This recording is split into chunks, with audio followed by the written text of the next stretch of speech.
Mm-hmm.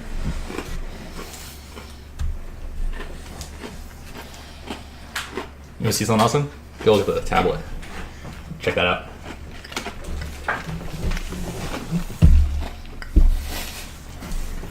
Pretty cool. This is going to be awesome. Real quick.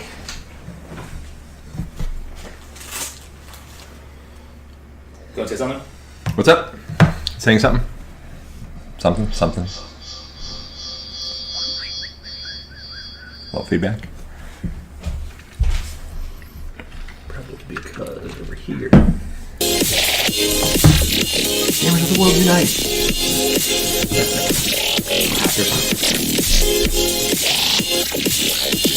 You can pretend like I'm healthy eating orange. I'm going to sneak in Oreos behind it.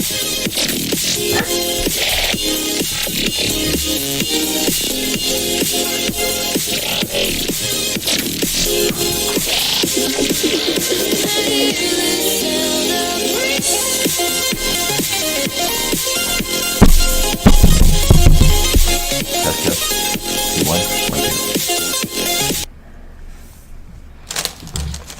2. Do it again. Test. 2, 1, 1, 2. Test. What we got? Try to figure out why it's doing that.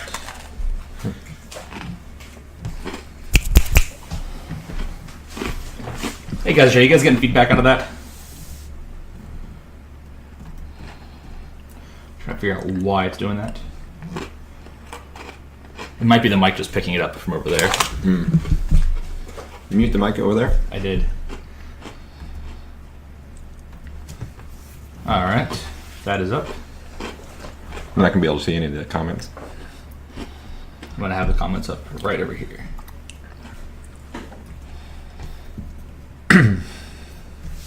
Cheetah Boy, thank you for that follow. Good morning. All right, everybody. So, can't read the title up top. Today we're going to be talking intro to D&D and Dungeons & Dragons. We've got myself, my local Dungeon Master here in DC, as well as my buddy Alex, who is another amazing storyteller, Dungeon Master, and D&D fanatic, and our other counterpart, a box of Oreos. So, And an orange to, well, a cutie to legitimize it. Don't worry, it's not going to be eaten. oranges have feelings. Right. So we're going to be talking kind of the D&D universe, creating your first character and getting into the system, the mechanics, classes, breakdown, and all of that, and just going into a little of what it takes. I know a lot of people who come into gaming in general, there's kind of a little bit of an elitist stigma around Dungeons & Dragons because it's such an old game and you've got tons of veteran players who have been playing forever. Mr. Still Woman, how you doing? So we're going to start off with that. That's one of the questions that I already have wrote down. How do you recommend new players who've never played D&D before get into it? So, I mean, there's a couple ways that people get into this. Obviously, the best is through friends. You know, so if you have a friend who plays, you know, like, hey, you know, I want to get in on that. Most gaming stores / comic book stores will have some sort of like, you know, gaming night or something like that, like Friday night D&D or something like that. So if you look at like, honestly, if you get on like the Wizard of the Coast website, which is the people who own Dungeons & Dragons now, you can just say, hey, I'm looking for a game, and it'll bring something up. There's also, you know, various like, what is that, Meetup and stuff like that you can look in. So if you, for some reason, don't have a friend that plays, which probably unlikely because a lot of people play that don't really advertise it, then you can definitely find a new set of friends. Definitely find it, right? Definitely find a game somewhere, you know. And, you know, if you're new to it, it's really good also to go to like one of these gaming stores or something like that has these hosted games because you don't have to worry about anything. You just show up and say, hey, I'm interested in playing. And they're like, yay, we love you. Come here. Wizards has done a really good job making like one-stop, like little one-shot campaigns that take 3 or 4 weeks to do and opening that up to new players. Do you think that that's something that they did strategically to bring in new blood and appeal to a new generation of gamers? Absolutely. I've been playing a long time, since I was 5, and that was like many decades ago. You know, my brothers, they played, you know, I was second youngest of 6 boys, you know, so it was just one of those things that, you know, I got into. And it's changed a lot. So when TSR owned it, it got more and more complex. You know, like it was all about number crunching and everything like that. And then it kind of died off, and then Wizards of the Coast bought it and kind of brought this new generation of Dungeons & Dragons. And they keep messing with the rules a little bit, you know, making it a little easier, a little more approachable. But like you said, they came up with these one-shot modules, we call them. And while there was modules in the past, they're very simple. Explain everything as you go. You can literally just open it and say, okay, I'm going to read this real quick. Now I know what's going on. Okay, let's run it. You know, and a lot of them even have like pre-made characters, so you don't have to worry about that. You know, it's really, if you want to jump into it, you just grab it and say, okay, what am I doing here?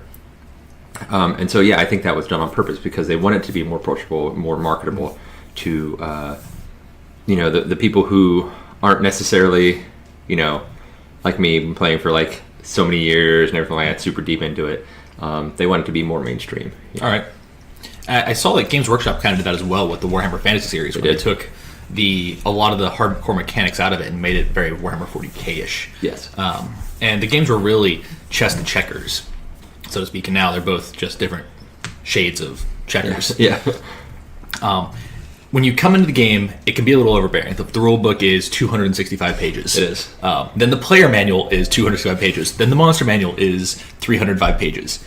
So when you're starting out and you've got an entire rule book of just how to fill out this 3-page bio sheet, what do you recommend new players start with? So, again, if you can find somebody who's used to playing, has some experience, they can talk you through it. If you're kind of the person who, like, I want to read what's going on, everything like that, Wizards did a really good job of creating starter sets. You know, like, hey, you know, here's this book here. It has your character up to the first couple levels, and it literally, you know, kindergarten style walks you through. This is what's going on. This is how you do whatever. So if you need to start there, start there. But the big thing is, remember, it's for fun, and don't take on too much at one time. You know, if you're a new player, just be like, okay, I kind of want to play. You know, what's the easiest thing to play, and just get used to it. You know, like be a fighter, where your job is like, I've got a sword, I'm going to kill the thing that walks through that door.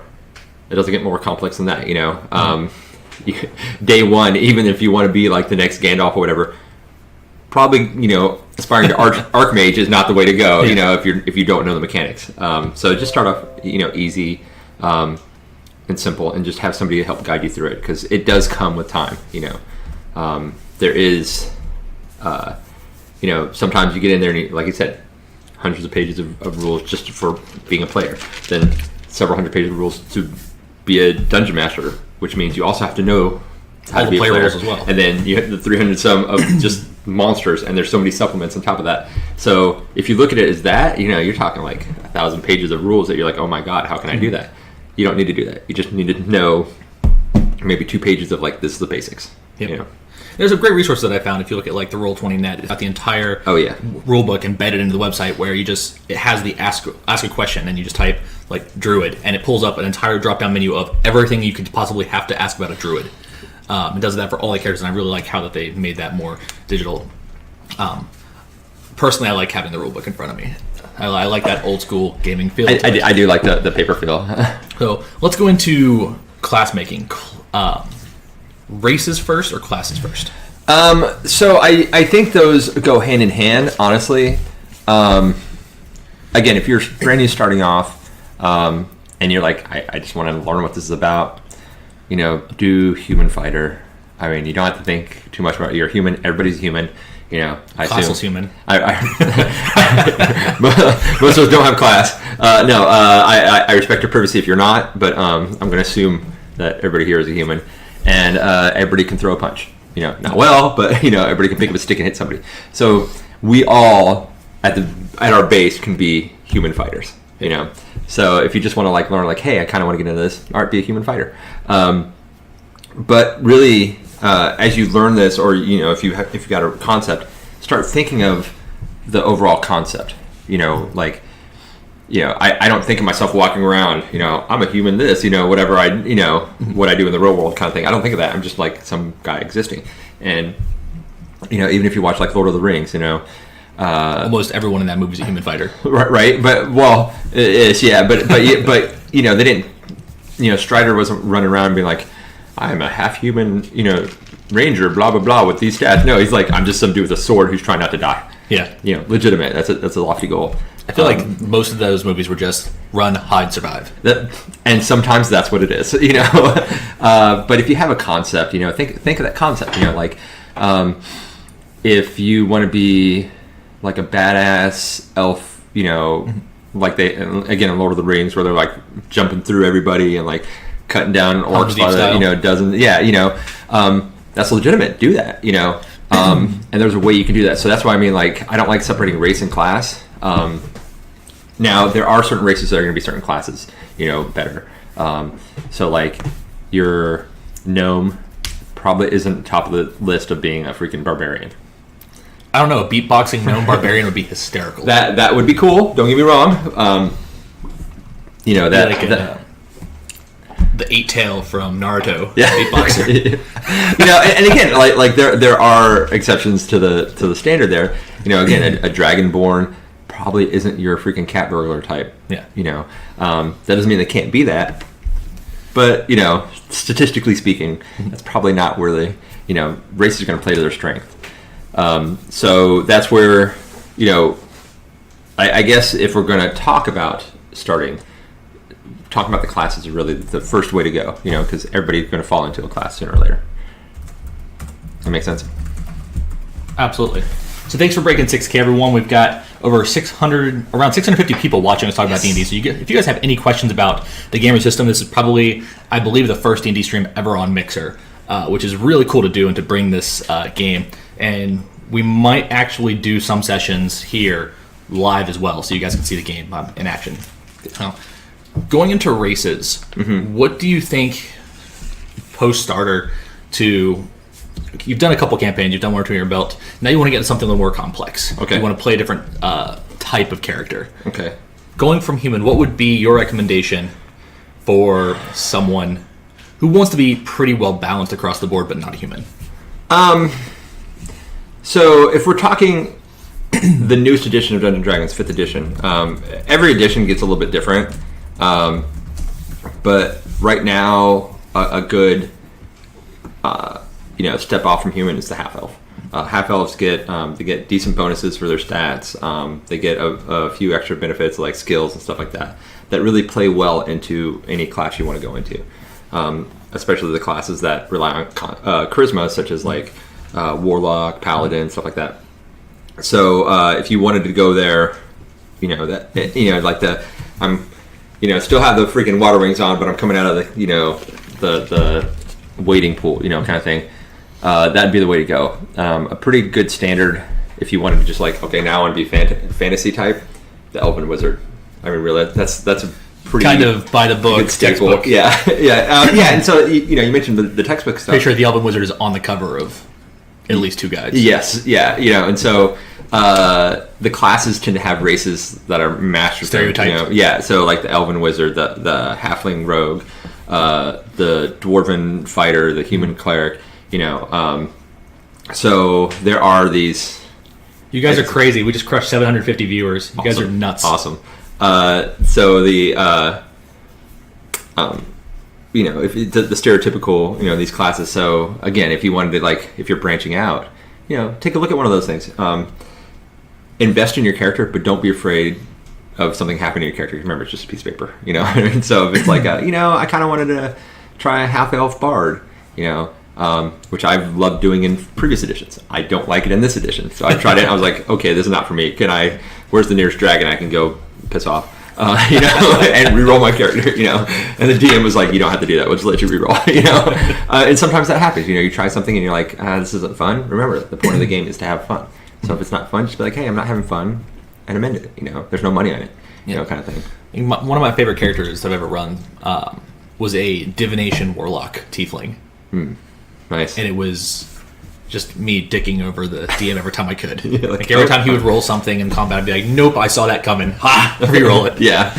And it's interesting there is so much you can do in Dungeons & Dragons that you find your niche and this is the concept of my character, in the game that you're running, my guy, he's more background than he is my character. But yeah, when it comes down to it, I'm going to blast the crap out of everything, because I'm I'm a warlock, and that's what's going to happen, And so, you find that concept, and you find like, this is my spot. Like you with your divination warlock, you're like, okay, well, I'm going to mess with the DM because I know everything because I can see the future, and while that might not have like direct blast power, in combat, it does provide a lot more to the team and to the story because, instead of being like, okay, I'm the front line blasting everything or chopping the crap out of everything, you're like, hey, dude, take one step that way. Okay, see, you missed that boulder, kind of thing, and that's one of the reasons why what I used it for. It was a lot of, I'm going to help a lot of the newer players in our campaign by shifting danger around them.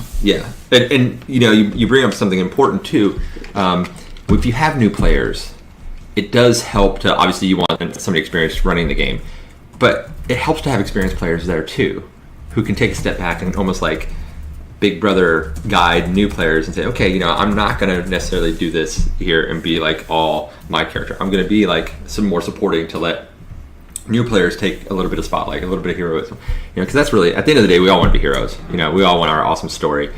And, in my decades of playing, I've got so many stories that, like, even with my son, he's like, hey, tell me the story of this character that you played back in the day, and it really is. It's these epic stories that we, almost like we lived it, like, oh, back in the day I did this and everything, and it's really exciting even just to, relive that storytelling part. Hey there, Channel 1, and everyone over on Channel 1, thank you guys for coming and hanging out. We're talking D&D with Alex real quick for a little bit.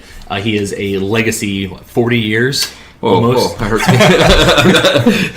35 years, yeah. 35 years of playing D&Ds. We're talking a lot of character creation, getting into the game, and building your first classes. Do you think for people who are coming in, they have almost an emotional attachment to their first character? Like, do you remember the first character you ever made? And, like, when that character died...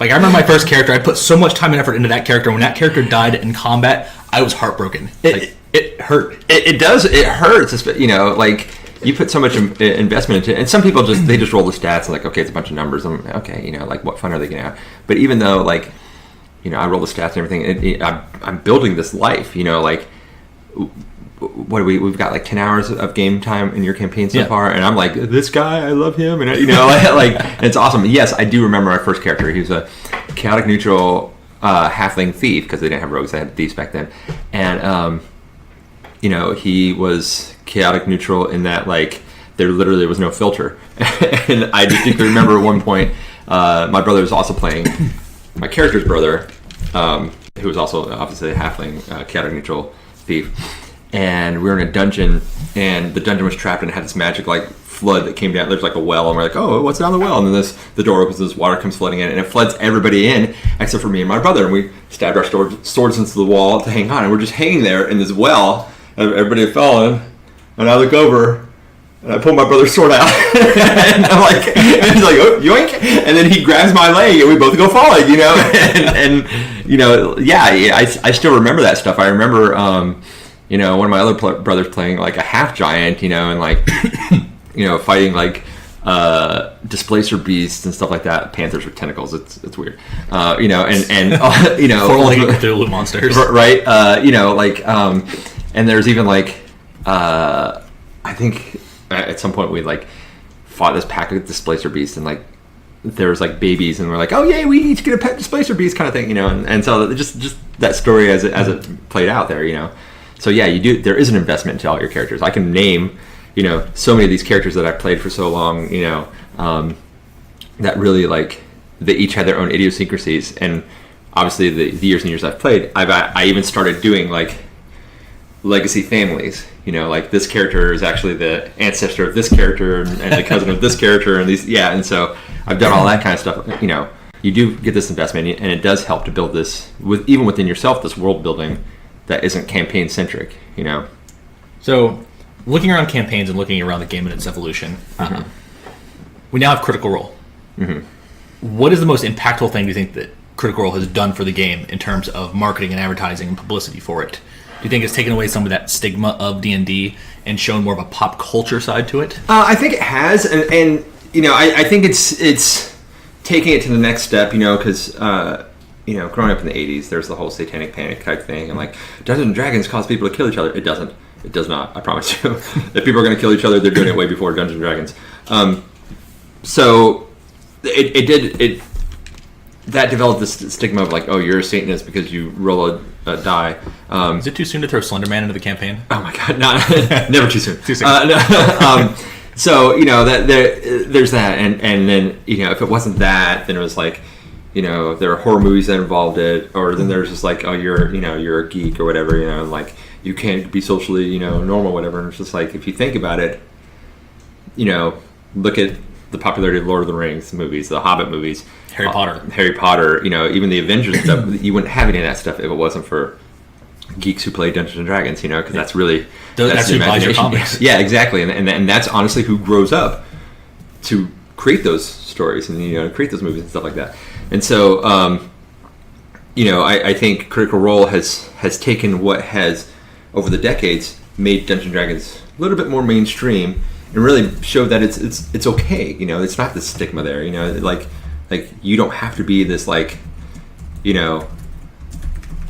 bad complexion, acne ridden dungeon dweller drinking Mountain Dew and eating Doritos to enjoy Dungeons and Dragons. Like the attack the darkness. Like if there's a girl, kind of like the Saturday Night Live skits and stuff like that. While they're funny, that's not the reality anymore. Crazy. Crazy, like looking at the numbers and the stats that like Critical Role has had on YouTube and looking at the viewership. It's just mind-blowing that they have done that and they've been able to get so many amazing actors and personalities to come out and voice actors and anime characters to be a part of this, and it's an amazing thing to see. It is, and again, it's just like you're looking at like they joke, they have fun, and at the same time, they're doing this game, and you see like, whoa, wow, these actors are here. Like, wait, I like those guys; those are funny, and it creates this commonality that really like, it's like finding out like Ryan Reynolds drives a Prius. Like, I drive a Prius, like, oh, we're Prius siblings, kind of thing. And so, it's just something that like, well, if they can do it, I can do it, and that's okay, kind of thing. And so, I really think that's it. Like, we're doing great. That's a good question to ask. A question for the chat: if we were to do a live stream of our full D&D session once every other month, would you guys be interested in that? So right now we got 2,300 people watching, which is crazy. You guys are awesome. What do you guys think of that? Would it be interesting for you guys to see an actual game of Dungeons & Dragons played live on Mixer? Yes. Oh, he did say yes. Wow, look at that. Interactive television. And thank you guys for dropping all those sparks and all the follows. We crushed 6,000 followers today. You guys are awesome. And we're trying to get to that 100K mark on our Spark today. So thank you guys for using all of those cool little graphics and skills. You guys are awesome. Oh, and if you want to support the D&D franchise in video gaming, you can go up to the top right of the screen. There is the button for Neverwinter. You can purchase Dungeons & Dragons Neverwinter live from the chat. Oh, nice. And again, thank you guys for all the follows and the love today. So, back to D&D. Yes. In the newest edition, most OP class. Right now, the meta, I think, is Warlock. I think if you look at cantrips. Well, so that's something I really like about the new D&D is that they moved some of the spells that were in previous editions. Obviously not cantrips. Your spells were limited so many times per day. Well, they gave the casters some power now. Mm-hmm. Between it's the scorching burst and the Eldritch Blast, stuff like that. That between wizards, sorcerers, and warlocks, like you're now your attack is magic, which made more sense because you don't see the wizard in the prototypical fantasy movie running around with this knife and like stab. He's like blast, right?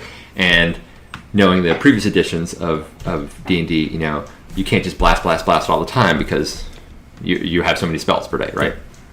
But now that they have that, especially with Warlock, so Warlock has your like Ray of Frost, Burning Hands, Eldritch Blast, and the Eldritch Blast, like a D10. That's a lot of damage. That's a lot of damage. That's more than a freaking sword with minimal danger to yourself. Yeah, you're like I'm that guy. Boom. And the Warlock can wear armor, and the weapons. Sure, if you need those, whatever. At that point, the balance is that they only get so many spells, but they recharge their spells at a half rest. At a short rest. Yeah. So like I just need to take 10 minutes and then I'm back to killing everything. Especially if you go into the Unearthed Arcana, optional rules. You get things like my personal favorite, the Celestial Warlock. Where you start like messing with having healing and stuff like that, and it gives you like an all round, like I can still blast, but I can keep my people alive too. And then as you go through, you got the invocations where there's one where you add your charisma damage, and so if like me, I just happen to roll. I'm again playing the half elf. I rolled an 18 on my charisma. Half elf, that makes it 20 charisma. So once I add that damage from the what is it? It's the one where you get to add your charisma damage. 1d10 plus 5. That's more than any fighter's going to do in combat. And I'm doing it from like way back here. Blasting the crap out of everything. And so, and again, I still get to heal and everything like that. And plus, when you start like multi-classing into like other magic users and then like monk and stuff like that, there's a bunch of things you can do that really you can make it OP really. Can we get really a quick. celestial necromancer? Yeah, I mean, why not? There's anything possible in Dungeons & Dragons, and even necromancy, much like anything else, is what you make of it. Like you have a limitless supply of friends. You make your own friends. If you're raising people from the dead and everything like that, is that inherently evil? Who knows? So it just everything that you want, can be right there. So, in the newest edition, I would say the most OP right now is Warlock. I hope they don't take away from that. Props to Voodoo for noticing that this was Jane's hat from Firefly. It is. You guys are nuts in chat. And thank you guys for all those follows. So, looking at the D&D universe and how dynamic and diverse it is, if you could take one anime series and make a D&D campaign around it, what would that series be? How would you build the mechanics into it? One anime, make a D&D series around it. Well, I mean, there's obviously D&D animes that are already there. As we talked about, Ruby. I like the way, absolutely. Ruby is the way they build their teams. It's literally built into creating a gaming group. Because they have the 4-person teams. They each have their own roles, which is kind of the standard of what you want in a gaming group. I would almost like to see a Critical Role style game with the voice actors that do Ruby. That would be cool. And again, like what mechanics you put in there, you don't have to do a lot with mechanics. Maybe because they have guns and stuff like that, look into some of the rules for using, using firearms in Dungeons & Dragons, and obviously, you want to look at the different races that they have. They have the I don't remember what they're called, the cat people or whatever. You would just have to amend some of the races in Dungeons & Dragons, like the shifters, into being, filling that role. So other than that, let me think. There's so many anime with there. Full Metal, I think, would be a really good one. Yeah, the transmutation and stuff like that. And I've kicked that around a couple times too. Is like, how do I change magic into transmutation? That's a question for the chat too. If you guys have an anime series you think would be great for the D&D universe, or to apply Dungeons & Dragons to that anime series or world, drop those ideas in the chat and we'll discuss them. So looking at like the big shonen ones, Bleach, One Piece, Naruto, there's so many diverse systems even in those three. Like Taikubo did a great job with Bleach and having the Hollow race for demons. He had the Quincy with basically like your Catholic purgers from Hellsing. The Hellsing universe on its own would be fantastic. Looking at applying D&D not in a fictional, but putting it here. Like, what would you do, or how would you do it if you could put it here? So, you mean like still have the fantasy aspect of it? Yes. So, honestly, with 5th edition, it'd be a little more difficult, but if you go to 4th edition, it's already made in there. Because they have, it's just the way they had power sources and stuff in 4th edition.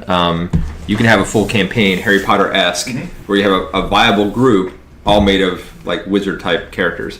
So that's an easy drag and drop. But for 5th edition, there's a couple things you can do. You can do it like Shadowrun.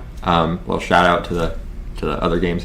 But like Shadowrun, where it basically is Dungeons and Dragons in the future, on Earth. So having elves and orcs and trolls and dwarves and everything like that is a thing. So you can just have it be like that's just how life is. Or that movie Bright on Netflix. Same thing. Fantastic movie. Very underrated. You can have just that built in where like this is the world. There is magic and everything like that. And yeah, it's modern day. One thing I would caution with that though is if you do it like this is just the world, you have to go through history and explain why we're where we're at right now. Because if we had, look at all the stuff in history.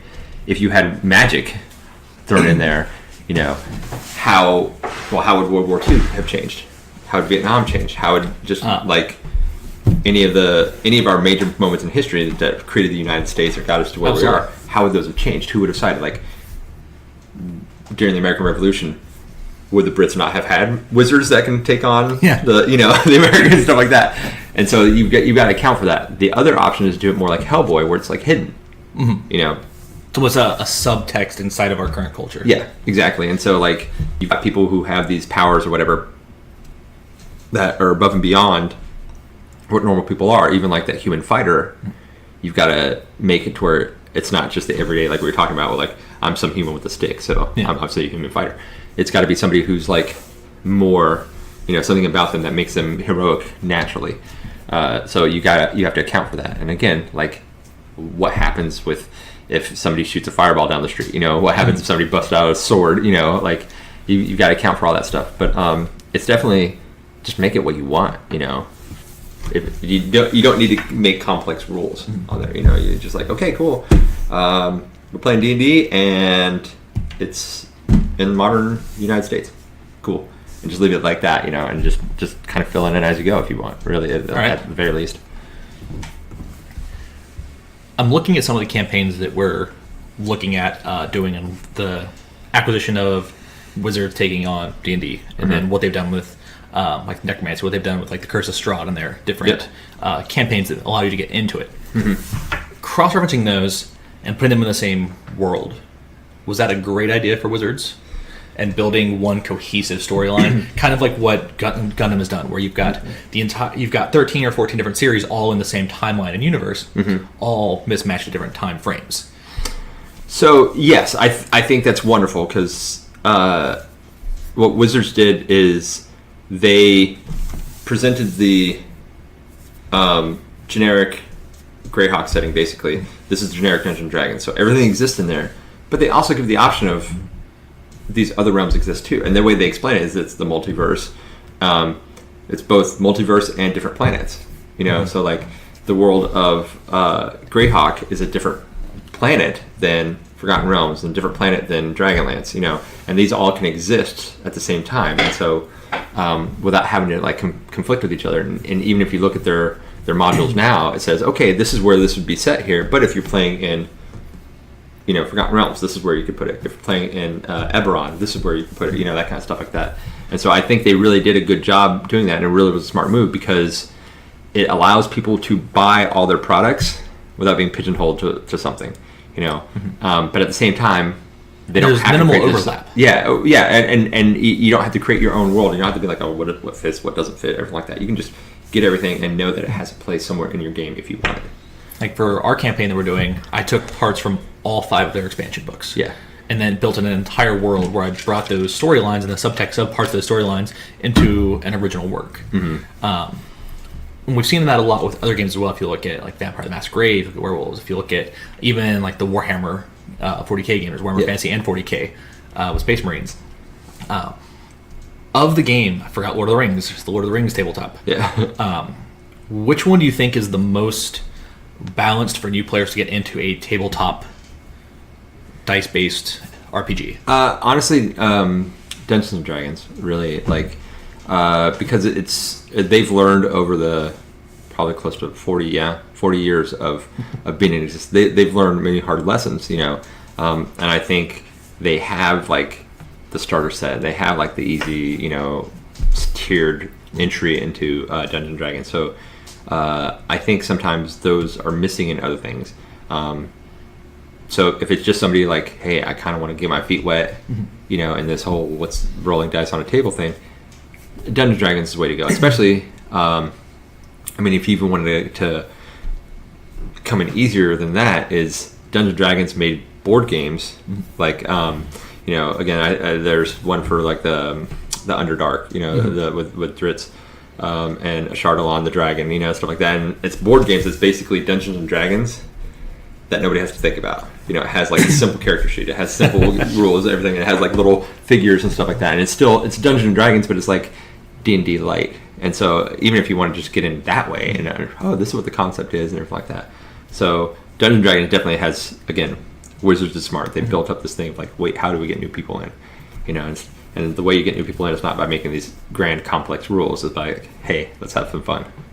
If you guys have any issues with the stream, just refresh your browsers. A lot of times, some browsers aren't used to doing streams for a prolonged amount of time. So just drop that refresh button. And again, thanks for all the new followers. Looking at what you just said and going off of that, why has Blizzard not done one yet? Blizzard did one. And I hate World of Warcraft. And I'm going to say that lovingly. And there's a reason for it. I'm a Warcraft 1, Warcraft 2 player. Okay. I loved Warcraft. I loved the world. I loved the artistry behind it. I loved the storyline there. And I feel like 90% of World of Warcraft players have never played Warcraft. They don't understand the story and the background, the meta, and why the world is the way it is. And I think if you took that back to Warcraft, there's just so much content and potential there for an amazing tabletop game. So it's funny. They actually did one. They made a 3.5 rulebook. I have it somewhere in storage, I'm sure. But they did that. It was Dungeons and Dragons, but then they took the classes, and then they did like the talent trees and stuff like that. So wizard, you can be like a demonologist. Well, they took wizard and they made like warlock from that. So you can be demonologist. You can summon an elementalist, that kind of stuff like that. Am I still here? Nope. Yeah, you're still here. So I'm frozen on the screen. That is so weird. That is weird. I promise you I'm not frozen. So they did do that. But I think one of the reasons why they don't is because there's no need to. All right. Because somebody could take the campaign and take the idea of Warcraft, and all the storyline, the rich story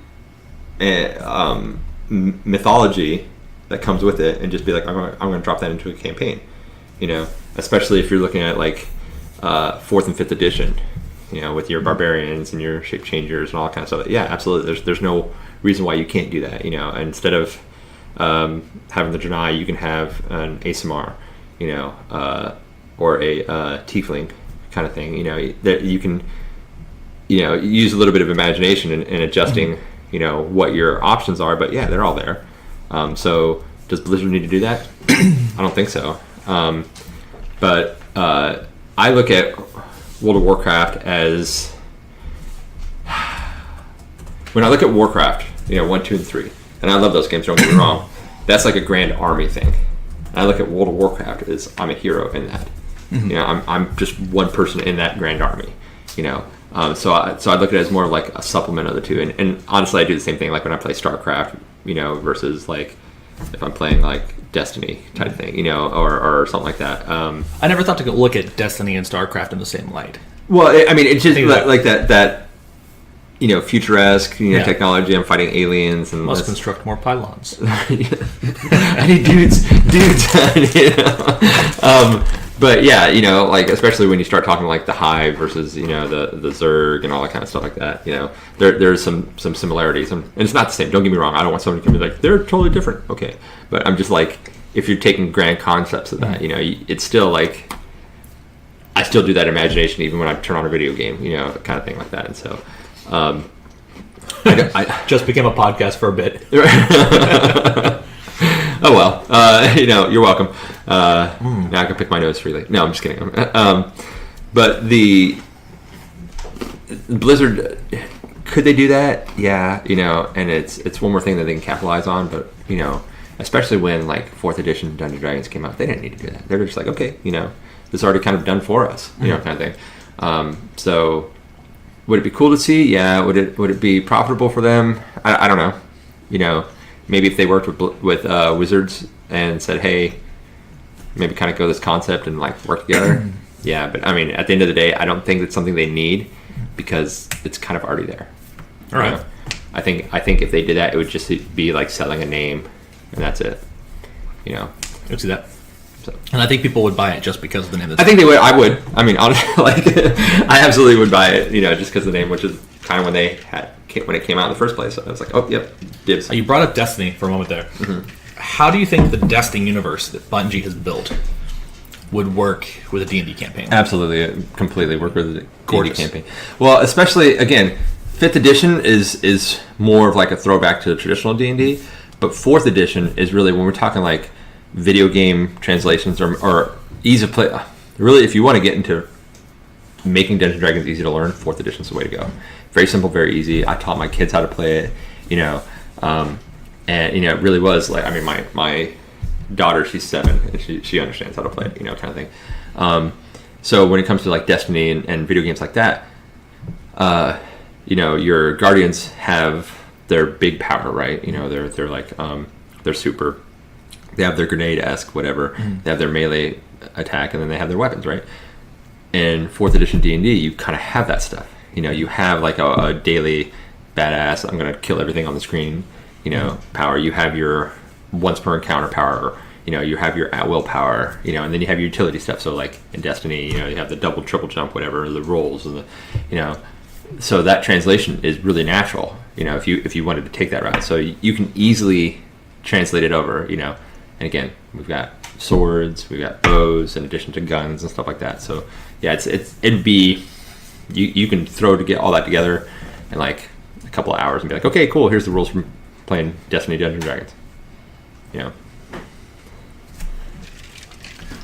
Going back to Dungeons & Dragons, if you could look at any one mechanic that would change the game for the better, what would it be? Any one mechanic that would change the game for the better. Let's see. I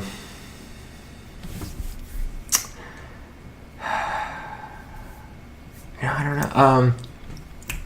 How they do hit points and armor class. Because as it is now, and again, I think this is for like ease of play. They have hit points, which obviously when you hit to 0, you're out, right? And if you start dying at that point. Armor class is simply, did it hit you or not? But if you're talking about it, like if I'm like Spider-Man, right, and I'm dodging everything like that, my armor class is going to be one thing. If I'm Iron Man, if I'm Iron Man, I'm taking hits. My armor class is going to be the same, but in reality, it's completely different. You know, where Iron Man's taking hits and like shrugging it off, Spider-Man's just not getting hit. In the game, it's all the same thing, where you hit or not. But what I think more should be is, were you hit, and how much damage did you take? You know, there's an old movie, Excalibur, great movie, and they have knights fighting in plate armor, and they're really slow when they're hitting each other, you know, and it's not doing much because it's like a sword through a, sheet of metal, you know. So in D&D, roll, I miss, and they're not really missing each other; it's just bouncing off their armor.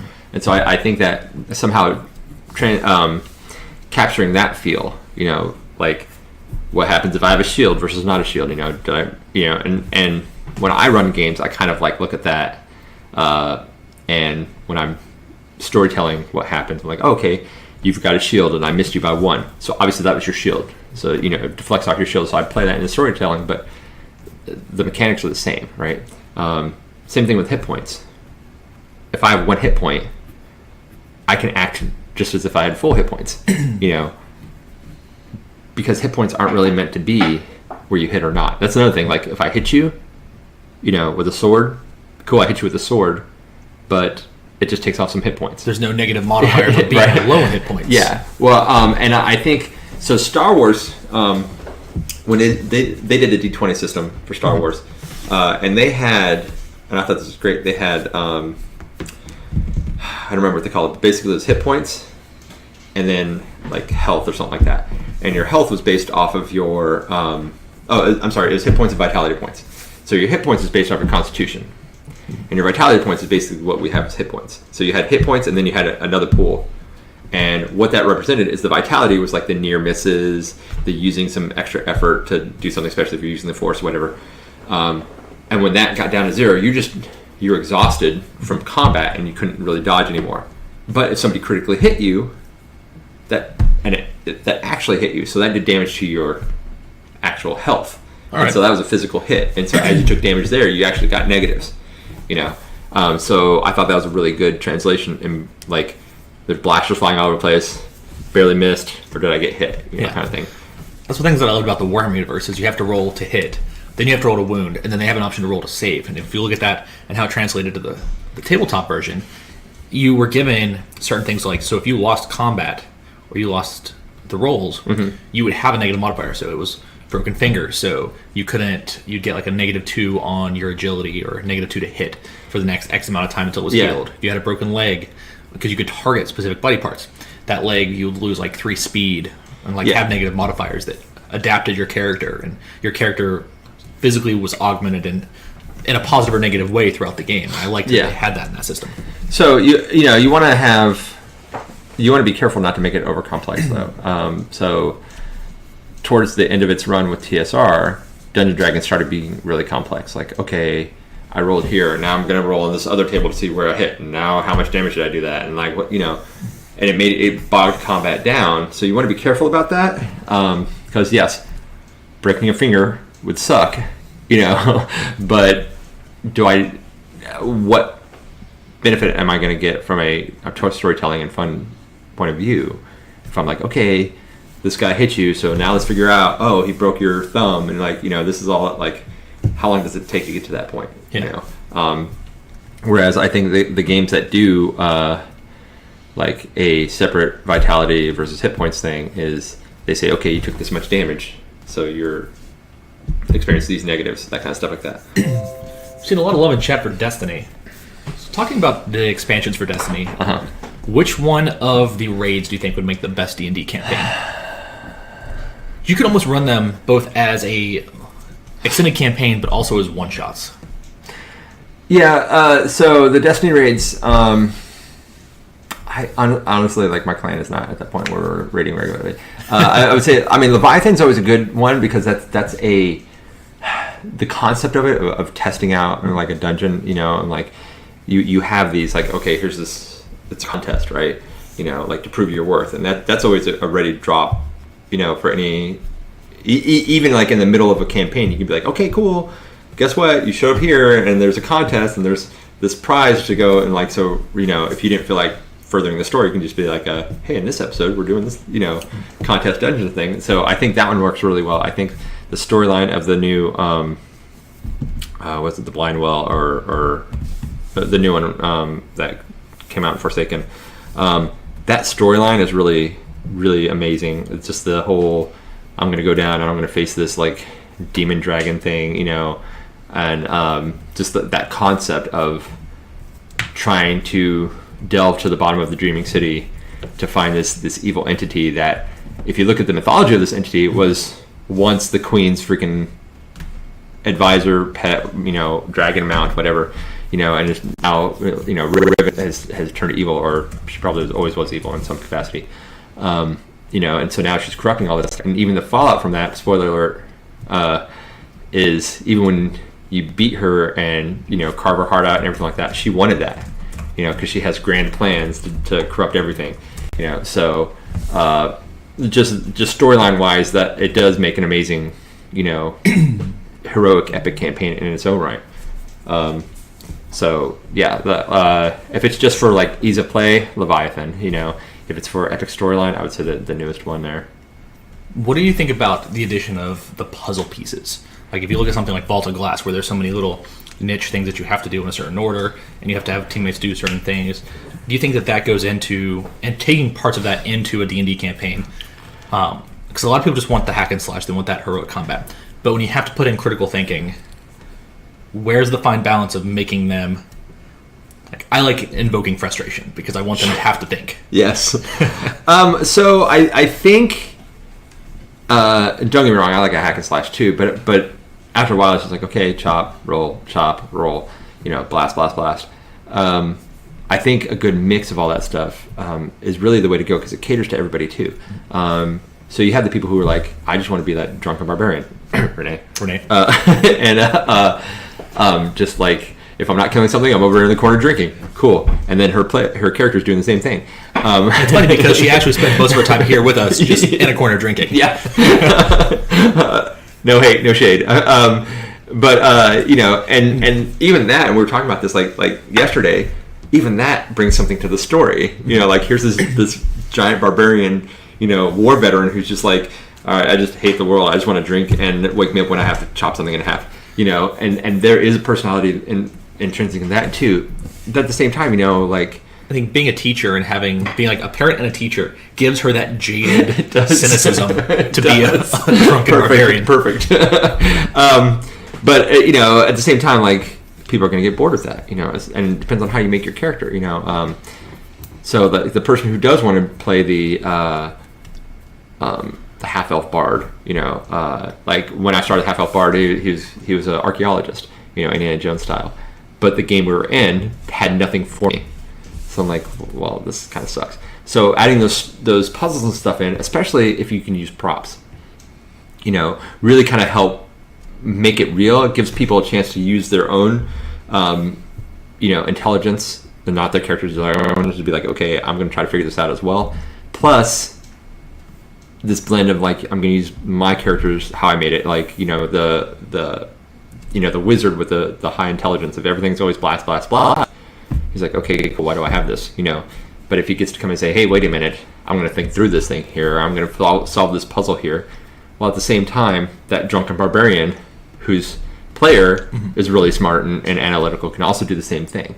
You know, can say, hey, wait a minute, my barbarian might, you know, have 2 brain cells left that are fighting over who gets the next drink, but I'm going to bring my real life, you know, logic into that. So for our campaign, we have Navira, the passive-aggressive paladin.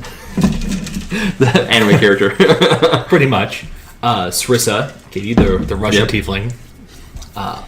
Renee's Varashnik, the functional alcoholic.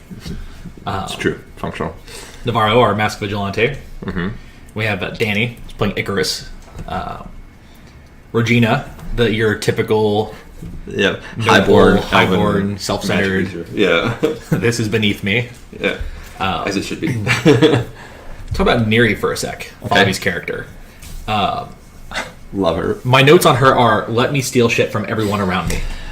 Yeah, that's why I don't have anything. I think that's why we're good friends, because there's nothing she can steal of mine, because I have nothing.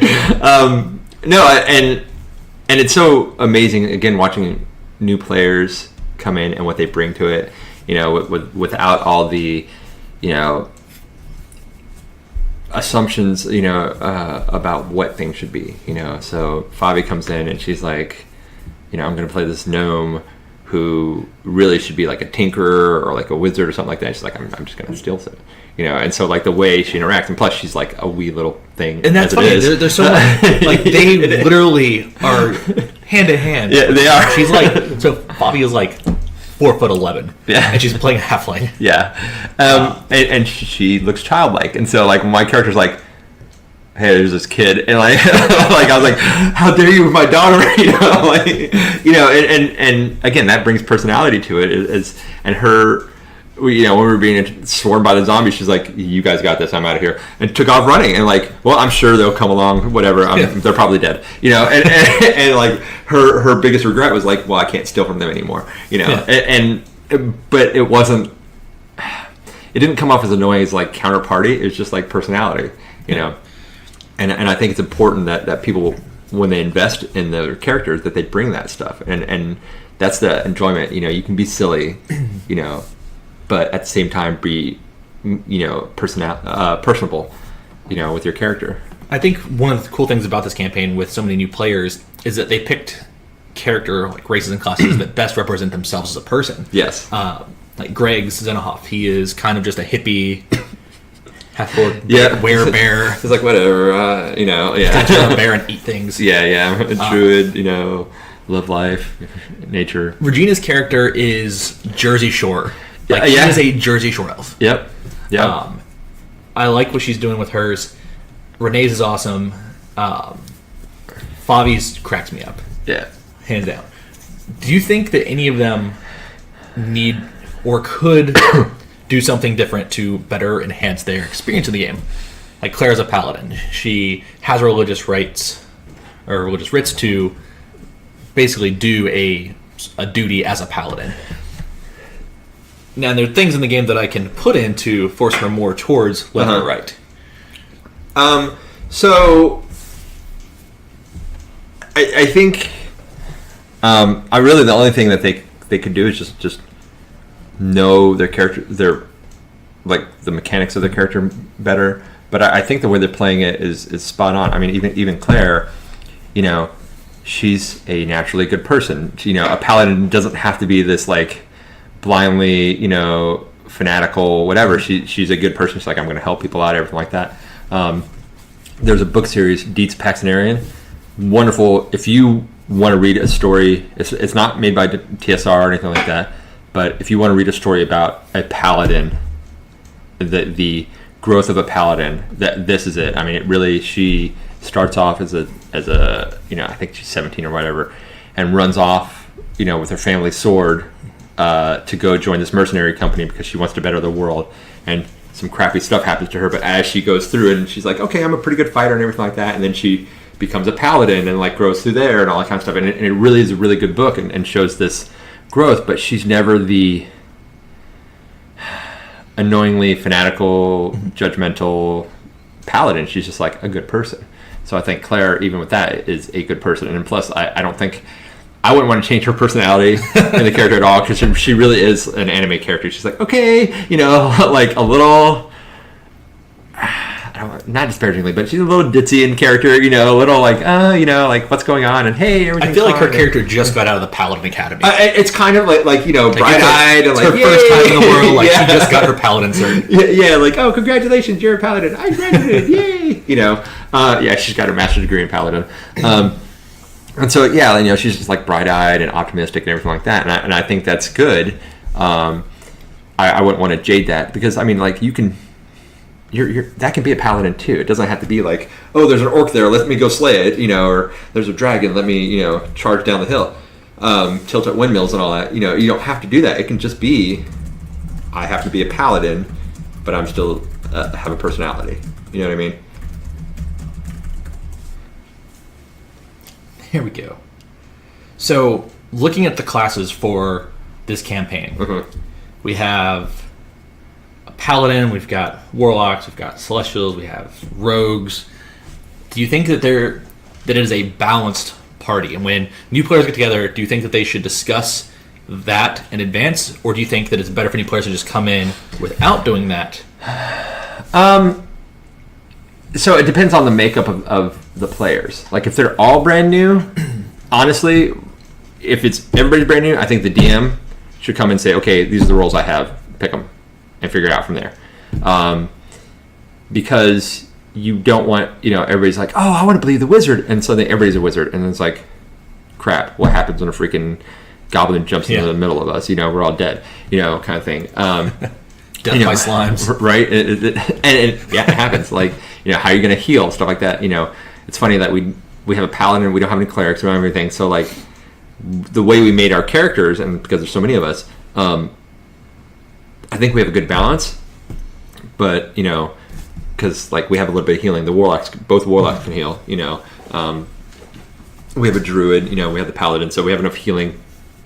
At the same time, we have enough firepower to blow the crap out of everything. We have our paladin and barbarian who can jump in the front and do stuff, and we have our sneaky around rogues and everything. So I think we have a good mix-up. But if it's all new players, especially if it's like a standard four character party, if they're new, you want to set them up for success, you know, and be like, okay, here, this is what I need, and obviously, like, you kind of create the concepts ahead of time to let them pick from it, so they don't have that personal investment of like, no, I have to be this, you know. It's easier to take something and make it yours than to create something and then be told, hey, wait a minute, that's not going to fit here, you know. And you want to set them up for success. You want that fighter, you know, that new party to have that fighter and that cleric to be in the front and to heal and take damage and dish it out. You want the rogue to be able to pick pockets and pick locks and sneak around, you know, and that wizard to be able to freaking rain fire from the sky.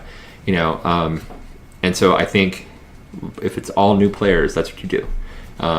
If there's like one veteran player, let them fill in whatever role needs to be had. So, but if it's a decent mix, bring them all together and discuss what's going on. Be like, hey, this is kind of the things I'm thinking, everything like that. Like with your game, we were discussing this, like, hey, this is kind of what I'm thinking, and this is how I want to do this, everything like that. And so I think we pseudo coordinated, and it wasn't like overtly coordinated, but we pseudo coordinated what we were doing. I think part of that I wanted to do. This is my first DMing campaign, so I want to make sure that there was enough content, enough depth to be entertaining, but still functionally feasible. That would allow characters to have experience and growth throughout the term of the campaign. So looking at that, as a DM, what is your recommendation for people watching as first-time DMs? What, like, the one piece of advice that you would give them? First-time DMs, keep it simple. Really, like we were talking about earlier, of like, how would you take D&D and put it in the modern world or whatever, just keep it simple. You don't have to be like outlandish everything, but make it something that you want. When I go to make a campaign, I keep in mind that I'm not submitting a thesis. I plagiarize the crap out of everything. I'm like, okay, I want to have a game based off of, like, I want to have a game based off of Destiny. I don't have to be subtle about it. I can be like, look, there's the Traveler, there's Ghost, you're a Guardian, blah, blah. I can straight up do that. If I want to be like, oh, Lord of the Rings, okay, cool. I'm going to pull from Lord of the Rings, Harry Potter, whatever. I can pull straight from that and say, this is what I'm doing. And I don't have to recreate the wheel, or I can just be like, you're in this place that, I haven't named yet. You're a fighter, you're a wizard, you're a cleric. This is what's happening. Easy day.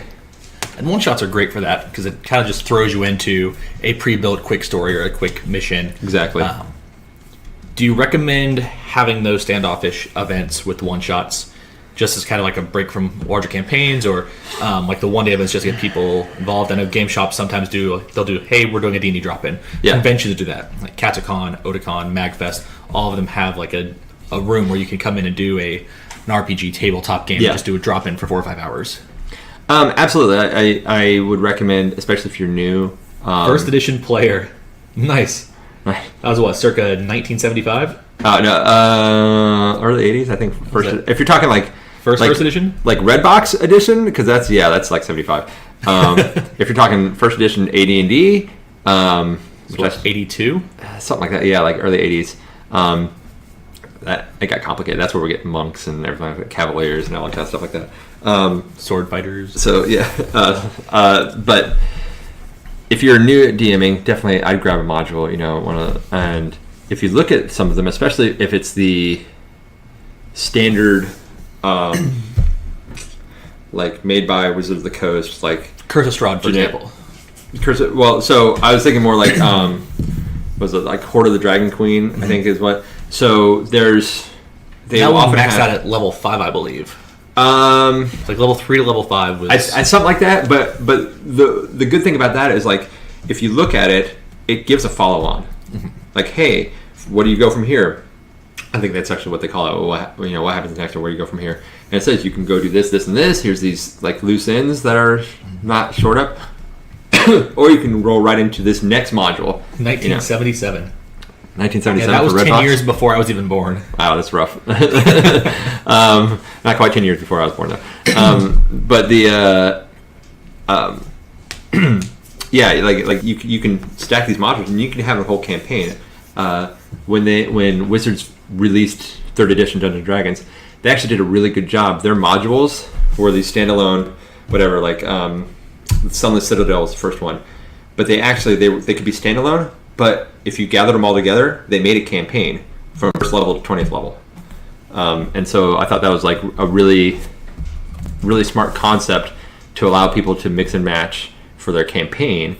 And again, like, if you've got, like, for example, if in your game you got to a stopping point and you're like, you know what, I'm not feeling it today. I have this concept, but let's just do a one-off. You can be like, okay, cool. Hey, you guys are just happen to be walking down the road, and boom, this happens. And so having those available are great. And the good thing about technology now and the integration with role playing and Dungeons and Dragons into technology is you don't even have to like go to a gaming store, and do that. You can just do a search online and say, hey, I need an adventure here, and there's so much homebrewed stuff that you can just pull it up and be like, okay, cool, hey, I'm going to run this concept here, done. If you're just looking to do something for the day to like have a change of pace, and so there is a lot of resources out there. It might seem daunting at first because there's so much out there, but if you just keep it simple, if you can get somebody to like, mentor you, help navigate you through at least the beginning of it, it comes really easy. And that's, again, go back to like all the gaming stores, stuff like that. Like you said, the cons, gaming stores, everything like that, they have drop-ins, Thursday night, Friday night, Dungeons & Dragons, that kind of stuff. I know there's a gaming store, comic book shop near me that has their Thursday night Dungeons & Dragons at 6 o'clock. Friday Night Magic. Yeah, Friday Night Magic. That's it. And then plus it's a great way to make friends too. You show up and you're like, hey, this guy's kind of cool, and exchange numbers and just chit chat outside of that, and you make it what you want it. If you want to do like I'm just doing Dungeons & Dragons on Thursday as something to do, cool. If you like it and you're like, hey, what else is going on? You'll be surprised. A lot of people are doing like more than one campaign. So you do the Thursday night Dungeons & Dragons at the store, and then like every other week, once a month, whatever, go to somebody's house and order food, hang out, drink beverage of choice. Yeah. So yeah, again, it's a gateway drug. like it really is. It's a great way to be social, and it's funny like the stigma of like, oh, you sit around playing Dungeons and Dragons, whatever, blah blah blah. And I'm just like, half the time you sit around literally just drinking and socializing. Yeah, and that's it. And then like, I compare it to like the people who like want to criticize that. I'm like, well, do you do fantasy football? Which no hate to fantasy football, don't get me wrong, but the fact that fantasy football does not include orcs is it's an abomination. No, they're like, well, I do fantasy football. I'm like, what's the difference? Yeah, like you're literally like, oh, I've got probably it's 12 o'clock right now, so in 45 minutes I will have ESPN and Yahoo up on my tablet. See, with my fantasy. Well, speaking of which, yeah, and again, there's nothing wrong with that, but if you think about it, you made a character. Yeah. You made a character of a coach for an imaginary team. That and instead of rolling stats, you have players, and instead of rolling dice, you rely on what the players are doing, right? And so it conceptually, it's no different than if I'm saying, okay, cool, you're in a tavern and a guy stumbles in half dead and says, help goblins, and you're like, oh, a call to action kind of thing, so don't let the stigma of like the fact that it has a fantasy element deter you, because it's really no different than any of the other things. And as a matter of fact, I mean, look at the success of football movies versus the success of fantasy movies. Just throwing it out there, like, which is more mainstream, Yeah, which you see on TNT every Tuesday night, right? Exactly. Yeah, it's there's a lot to get into, but if you're just starting off, just keep it simple. Remember, it's about fun. Mm-hmm. That's it. Keep it fun. Don't make it more than that. I just got my fantasy football notification. Literally, it just said, "Be sure to make sure your teams are all set up." Yeah, the phones are listening. They really are. So, looking at D&D and the evolution of it, where do you see them changing anything going into a potential 6th edition, or do you see it almost going like a 5.5? I don't think they're going to do 5.5 because the Wizards are they're making almost a live system. A living system, in that like, okay, here's some errata, here's some things that's going on. Like, if they see our streaming episode here, they're gonna be like, oh, Warlock, okay, well, we're gonna like tweak that bad boy and like turn that thing down. And you think that going back to the Warlock and the system with the cantrips and how you can literally just finger shotgun Eldritch Blast all day. Yeah. Do you think that they did extensive playtesting of that system across multiple homegrown campaigns, or do they just do it in their own little world there? No, so they actually, I actually do have some insight on this. They do their playtest in their shop, like in their studios, and then they farm it out to a few other teams to see how it goes, and then they'll even take it to like cons and be like, hey, we want you to playtest this out here. And so it's not a perfect system, which is why they have errata come out and like changes. But yeah, the Eldritch Blast, there is a give and take there. It is a it does a 1d10, but it doesn't do any bonus damage unless you specialize into that. Whereas like that fighter with a sword does 1d8 plus their strength kind of thing. And so that's the give and take. Is like when you start talking averages, the average roll for a d10 is going to be 5.5.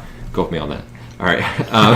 So that means you're doing 5 to 6 points of damage on average every round. Whereas a fighter coming in with a longsword and even let's say 17 strength, right? So he's doing 1d8 plus 3. So the average there is 3.3 plus 3. So I'm sorry, 3.5 plus 3. So you're talking 6 to 7 versus 5 to 6. So over the long haul, you're doing more damage, that kind of stuff like that, and you're guaranteed to never do 1 point of damage. Whereas with the Eldritch Blast, you might roll a 1. Yep. Where even if I roll a 1 on that d8 with a sword, I'm doing 4 points of damage. That kind of stuff. So there's a give and take. So while it does sound super badass, and it is, it's not overpowered because of the myriad of results you can get, that are outside of your control versus like, somebody with a sword, just starting off, I've got a stick, kind of thing.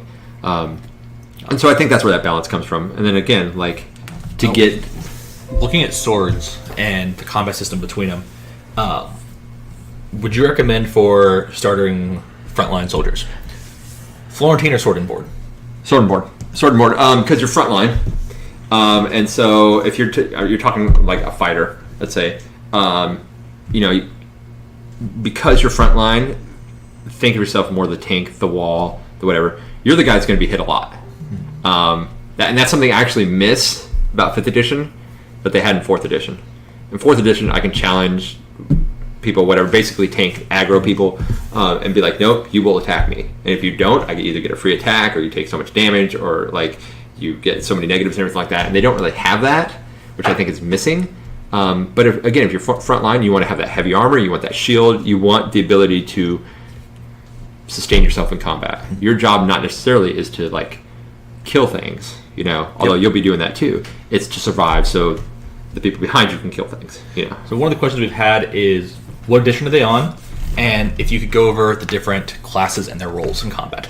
Okay. And then I'll be right back while I go down to get the rest of our D&D party. I was going to cover that real quick. So what's what edition are they on? What edition am I on? Oh, edition of, is that for what edition like D&D in general is on? Because we can go over that. And then the other question was, what are the different classes and their roles in the game? Okay, that's easy. So 5th edition is the current edition of Dungeons and Dragons. So they have, it doesn't sound like a lot of iterations, but it really is like 40 years in the making. And when we say edition, we're not counting like the original D&D. So there's the original D&D. Sometimes you hear is the red box, and that was like the basic rules. And then once people are like, hey, this is really cool, I want to get more complicated, then they had Advanced Dungeons and Dragons, 1st edition, 2nd edition, blah blah blah, and now we're in 5e. So there's been some pros and cons to every iteration. So the classes that they have are I don't know, I'm gonna get this wrong. So you have your bard, and the bard's role is almost purely support. You have between healing and your bardic inspiration and stuff, you basically keep your party alive and give them bonuses so they can do their job better. That doesn't mean you can't go fight. It's just like, what is your main role? You have barbarian, and barbarian is exactly what you would imagine. They are wearing minimal armor, have big weapons, and just diving in and killing everything that they can. You have your clerics, and cleric is they wear medium armor to heavy armor, and they're kind of like a fighter light, so they can do some combat, but their main thing is they're the healers of the party. So they have other spells too, divine spells, but their role, you definitely want to be able to heal, because as people take damage, you want to make sure, especially that frontline fighter that we were talking about, you want to be able to keep them up. Then you have druids, and druids, another one of the divine casters. They have heal spells and everything like that, but they do a lot with nature, and a big thing they get is shape changing, so they can turn into like various animals. They're not turning into like monsters. They're not turning into dragon or anything. They're turning into like bears and wolves and stuff like that. Let me think. I'm trying to go in order here. I'm gonna look at my book because I know I'm gonna get out of order. Actually, I have my book over here. One moment. It's all right.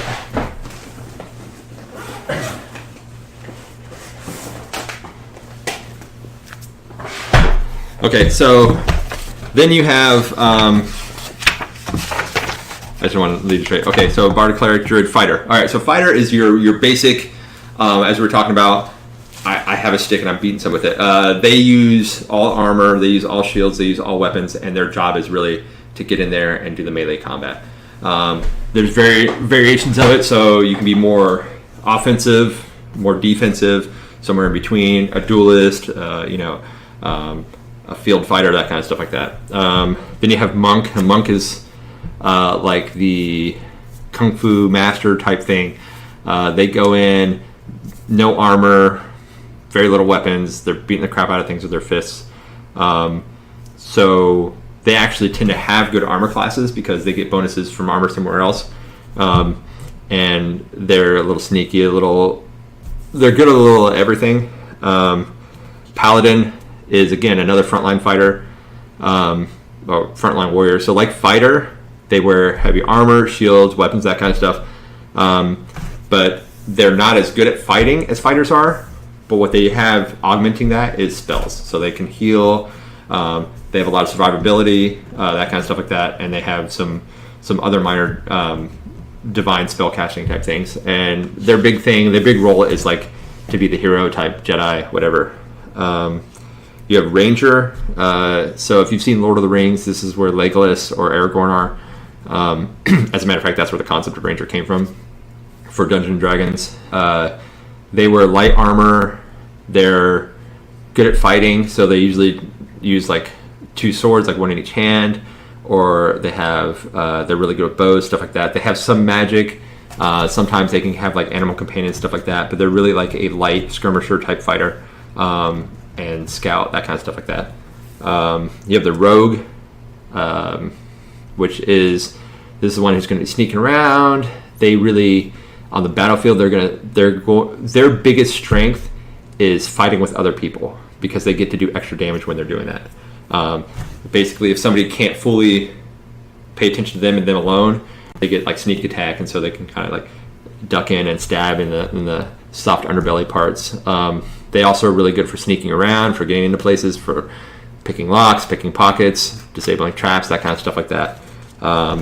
Then you get into your 3 arcane casters. Your first one's your sorcerer. Your sorcerer is really this your blastinator. Like they are limited in the spells they can do, but they can do them a lot more. So you tend to focus on how am I going to burn things down. You're like shooting fire from your hands, fireballs, making things blow up, all that kind of stuff. Usually they are destructive. They wear, no armor, that kind of stuff, so they can take. They're not really good at the front line. That they tend to be squishy, lower hit points and everything like that, but they're doing a lot of damage. Warlock, we talked about that as well. This is where, again, they're more focused on. Hi, everybody. They're more focused on a few spells, but they get to wear some armor, so they're kind of like a middle ground of survivability versus like destruction. But they are really, really finite in what spells they can do.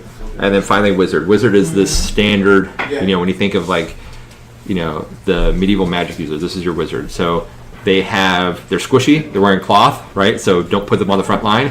But as they grow in level and grow in power, they're going to have the biggest array of spells that you can have, and their high-end spells tend to be things that alter reality, so especially like Wish and Weird and stuff like that. So it's definitely an investment for the long game, but once you're there, it's pretty badass. Worth it. Yeah. How often would you stream your gameplay? I think probably every month, because we do this session once a month where we just get together around like 11, 12 o'clock, and we play until like 7 or 8 o'clock at night. And I like that a little bit better than doing like the once a week for 2 or 3 hours a night. It allows you a little bit more of that dynamic storytelling and to get into the game and play it for a substantial part of time, and it doesn't break up the segments of the story.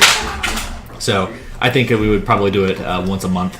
Yeah. We'll do a test one in the new year. So January we'll probably live stream our first one just as a test to see how it goes and how it's received. Yeah. So going into that, do we have any other questions in chat? I'm just gonna. These, by the way, are some of our players. Yep. Hi, everybody. Our players here. Hi. Do you guys have any D&D questions or comments for new players? Ugh. Have fun. See, that's what we're talking about. Yep, on this channel. That's Bobby. We're talking about the. Be careful how you approach doors and open Bobby, them as quickly as possible. That's what I've done. These mofos spend This is our 45 little minutes gnome over. rogue. Look at how tiny she is. Like, I'm sitting in a chair. Yeah. Hi. So. First fail. Yeah, don't be intimidated by it. Yeah. Or Just, a good one. let loose and have fun. So don't be intimidated by the game. You know Yeah. what? Just Guy on the left looks like Mr. Beast. I which just guy? say make mistakes. I think Oh, that's it. Just make Just mistakes. try. That way you Just know try not to things. just blast things. Might not work. Yeah. Just try. Yeah. Just try, have fun. Yeah, right. Yeah. I don't know. That sounds about right. How well do you have to know spells and other details of the game? Not too well. Actually, for almost all of the classes, Wizards has published little cards, kind of like what Warhammer does, where you have all of your spells easily available. Perfect. Yeah. If you want to get back in. I guess. So you're going to have your player hand guide, but it has all the spells in it. The DM usually has a reference. That's the book. Yep. And from there, a lot of times, you just have your spell list. And then, me as DM, when you say, I'm going to use this, I said, okay, roll 1d8 plus whatever. Roll your d10.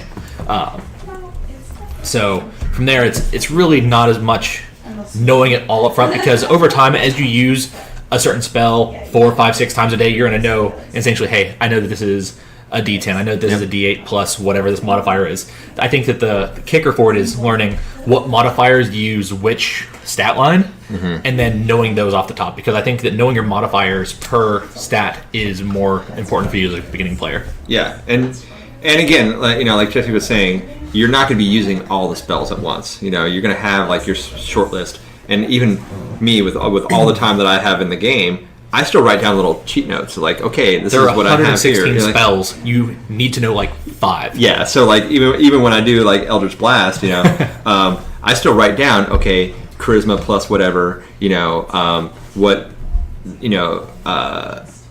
what attack I'm going against, how much damage it does, that kind of stuff. I still write that down on my character sheet, so I don't have to go flipping around, So if you're going to be using spells to do that, but I mean, it really is easy. It's like, I'll just turn to Eldritch Blast because this happens to be in alphabetical order. Yay, yes.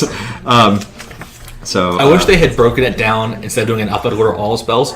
Put a kind of an appendix at the end of each one of the magic classes, and say, instead of doing the appendix here at the beginning of the with all of them, I would do it. Here is the sorcerer spells you can have and what the actual spells are. I would break it out. Yeah. I wish they had done I've seen that in other books and other editions. I have also seen one thing I wish they had here, and I think 3rd edition did this, is they had the spell and it was in alphabetical order, but under there it said, okay, like Eldritch Blast. It says evocation cantrip, but it doesn't give me what class it's from. Yeah. So they would be like Warlock 0, Warlock cantrip, whereas like a couple things can cast Dark Vision, so so it would tell you what class can level do it. and what class it was. Yeah, and so that was kind of a helpful reference guide. But Eldritch Blast, literally, casting time, what action means. I'm just gonna what are you doing this turn? That's what I'm doing. sticking my middle finger up and Right. blasting you. Range 120 feet, which is basically anything you're going to be fighting, you're going to hit. Right. The components, most people don't worry about that. This is verbal and semantic, which means I'm saying something and moving my hand. Right. And then duration instantaneous means when it's shoot, you're done. You're not maintaining anything. It literally says a beam of crackling energy streaks towards a creature within range. Make a ranged spell attack against the target. Which again, there's simple rules. On a hit, the target takes 1d10 force damage. The spell creates more than one beam when you've reached higher levels, 2 beams at 5th, 3 at 11th, and 4 at 17th. You can direct the beams at the same target or different ones. Make a separate attack for each roll of the beam. That's it, and it's not more complicated. So if I'm writing that down in my little cheat notes. Right now, I'm not a high enough level to have multiple blasts, so I'd be like 1d6, whatever, and call it a day. And that's really it doesn't get more complex. Now, the higher level stuff, by the time you get there, you'll be experienced with what's going on. So don't sweat that part. You just made a great comment about rolling dice, and one of the last things I want to cover is how important is having your own dice. Like there is a culture and a spirituality around having your own dice. There is, and it's funny you mentioned that. Like it is the most important thing, and like so much so that right now I can't find my dice. I have like dozens of sets of dice at home, but I can't find like my dice bag. So in protest against the universe, I actually got a dice rolling app that I'm using on my phone until the universe gives me my dice back. So yes, it is of the utmost importance because there's a lot of superstition as we get everything. We likened it to sports, right? I mean, you get the people who like the Caps, they didn't shave their beards or whatever, that kind of stuff like that. Playoff beards. Playoff beards, very important. So Bright, the same thing, pink, sparkly D20. Everybody has their own thing. Like I have a set, if I can find my set, it has like it's all blue and black-ish themed, and so like there's one that has blue and it's blue with like black elven runes all over it and all that kind of stuff like that. And so I don't have just like one set. I have like a bag of 5 sets that are like mine, and but you don't want to use somebody else's dice. Once you start playing and get your own dice, those are like your dice. They feel like you feel it. That is, and they know you, and you get mad at them, and there's actually like a webpage. I wish I remembered it, but basically like when the dice turned against me, and it's like, the pictures you see of like the people made signs for their dogs, and like my dog, I chewed up my owner's slippers, and and then pooped on the pillow and expected him to rub my belly and love, whatever like that. It says like I, went to heal the fighter, rolled a 1, burned the rest of my party to death, that kind of stuff like that, Dice, 100% dice shaming. Absolutely dice shaming. So yeah, and again, you develop. Speaking of ones, let's get that one out of there early. You don't want that. We mentioned one. So this is a 20-sided die, right? So in Dungeons and Dragons, if you roll a 20 on most cases, that's an automatic success. All right, no matter what. Like, hey, there's this god coming at you. I'm throwing a rock, David and Goliath style, at his eye. I rolled a 20. Guess what? God's get a pebble in the eye. A 1 is an automatic failure no matter what. I'm God coming down. There's a little kid throwing a rock at me. I'm like, I'm going to dodge it, roll a 1. I got a rock to the eye. That's and there's how it goes. Really great things. Like I've got the extra 3 rules. The rule 0 of, as DM, my word is law. Very important. Number 2 of the rule of cool. So if you do something epic or legendary and can justify it through your actions, I'll allow it. Yeah, and the same thing like for rule of stupid. Like if you do something stupid, like even for our villains, I had a villain. I came in for an attack last session, rolled an at 1 right in front of a paladin hammer or the barbarian rather, and Renee literally just smacked the boss right in the face for like 18 damage. Yeah, knocked her back. Well, yeah, and that's the thing. And when we fall back on the always have fun, right? Don't let the dice completely dictate your story. Like if like Jesse, one time we were on the ship. And we were being attacked, and I was like, crap, there's things coming up from the water. Tied a rope around my freaking waist, jumped over the side, and like went swinging, like Errol Flynn style, blast, blast, blast, as I came through. It's like, okay, roll it, just to see like if anything crazy happens. But at the same, at the end of the day, he was like, no, that's cool, that's kind of epic. I'm going with it. And so really, at the end of the day, that was the fun, and that's the most important rule, is to have fun, and don't be afraid of telling your story. You want to be epic, you want to be awesome, you want to be Legolas surfing the shield down the stairs, blasting orcs in the face with arrows, that kind of stuff like that. Do it, the worst that's going to happen is like, you're going to re-roll a character, Great question just happened. How important is it to have your own books? It depends on how in-depth you want. If you want to do a lot more of the studying and the reading and the meta behind it, there are some great websites that I have that you can download all of the soft versions of them. Yep. So that you don't have to go out and buy them. While I do support you going and buying the books for yourself, because I like to make notes and everything, having them as soft copy for reference is great. Yeah. I just put a link up to my Discord. You can join there, and I will post the links up in that Discord for you guys to have. Yeah, and same thing. Like if you go to the Wizards of the Coast website, I go through Unearthed Arcana. I actually did that and did all their little articles, little alternate rules, optional stuff like that, which is where I got the Celestial Warlock from.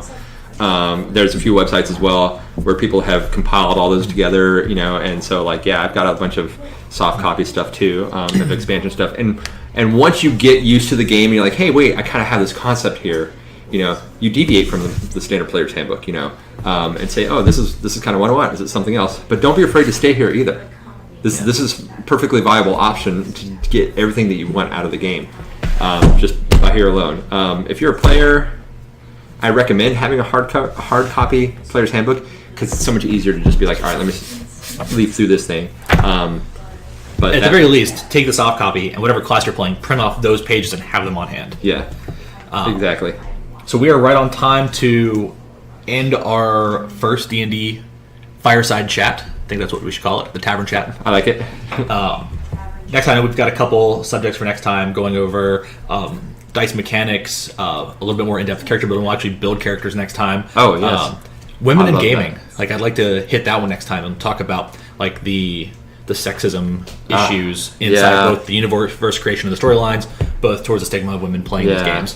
Female fantasy armor, just go away from that. If you want to see female fantasy armor, watch what's her name, Bree of Tarth or whatever from Game of Thrones. She's wearing plate armor and it doesn't show her boobs. That's real armor. All right, so Game of Thrones, we could even build an entire mock universe for D&D around Game of Thrones. Exactly, fantastically done. It was.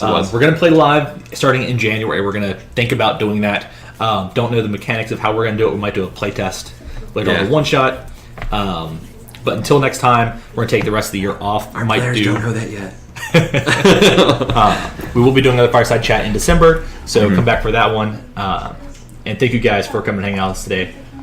As Perfect. always, it's a pleasure. Alex. Thanks. Feeling the love. Jesse. There. Bobby. So that's the paladin, by the way. I'm basically Midoriya. Yeah. We've got a very passive-aggressive paladin. So this will be up on YouTube. Not at all? No. No. That's a very passive-aggressive response. No. It was a question. She's nice. Well, who was it? Oh, which comedian was it? Bob Saget. Bob Saget stand-up. Yeah. So he asked someone's name, and he goes, Rob? Bob Saget looks at me and he goes, did you just question your own name? Right. Yeah. You can find this up on YouTube within the next couple of days. We are going to start doing our podcast here live on Mixer and then uploading to YouTube under the D&D Fireside Chat. So, thank you guys for coming and hanging out. Thank You you. guys are awesome. And we will see you guys next time. All right.